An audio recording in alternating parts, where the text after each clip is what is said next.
Assalamualaikum warahmatullahi wabarakatuh dan Shalom. Perkenalkan, nama saya Kristiani Oktaviana Sepang. Saya dari salah satu mahasiswa Prodi Pendidikan Bimbingan Konseling dari kelas B dengan nomor stambuk A1 Q1 266. Baik, langsung saja di sini saya akan menjelaskan mengenai need assessment, yang dimana yang pertama itu pengertian dari need assessment atau analisis kebutuhan. Kemudian yang kedua, apa fungsi analisis kebutuhan. Kemudian yang ketiga, bagaimana langkah-langkah analisis kebutuhan.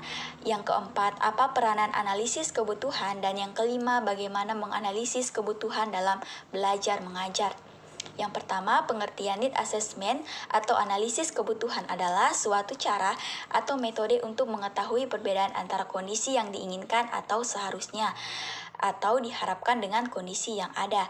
Need assessment merupakan suatu proses, artinya ada rangkaian kegiatan dalam suatu pelaksanaan need assessment.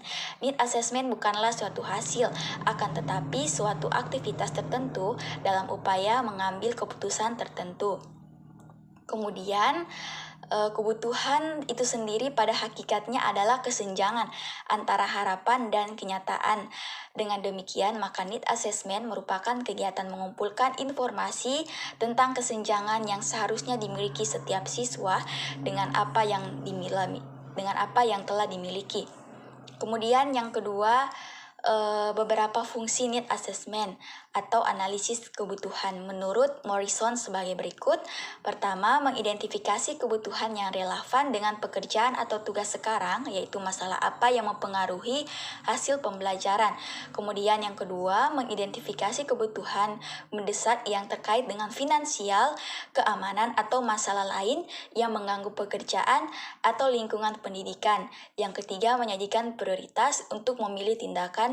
Dan yang keempat, memberikan data basis untuk menganalisa efektivitas pembelajaran. Selanjutnya, yang ketiga, bentuk langkah-langkah need assessment menurut Morrison sebagai berikut. Pertama, perencanaan yang perlu dilakukan membuat klasifikasi siswa, siapa yang akan terlibat dalam kegiatan dan cara pengumpulannya. Kedua, pengumpulan data perlu mempertimbangkan besar kecilnya sampel dalam penyebarannya atau distribusi. Ketiga, analisa data, yang dimana setelah data sudah terkumpul, kemudian data dianalisis dengan pertimbangan ekonomi, ranking, frekuensi, dan kebutuhan. Terakhir, membuat laporan akhir. Dalam sebuah laporan analisa kebutuhan mencakup 4 bagian: analisa tujuan, analisa proses, analisa hasil dengan tabel dan penjelasan singkat, kemudian rekomendasi yang terkait dengan data.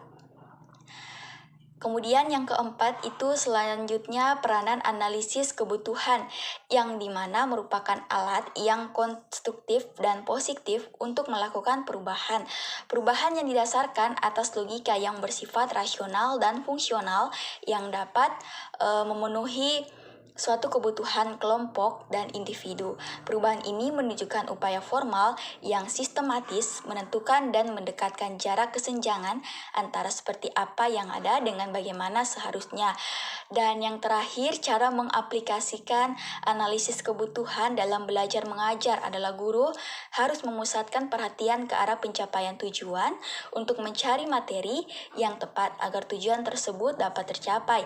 Setelah tujuan materi dikuasai, maka tinggal menerapkan strategi dan metode yang sesuai untuk diterapkan.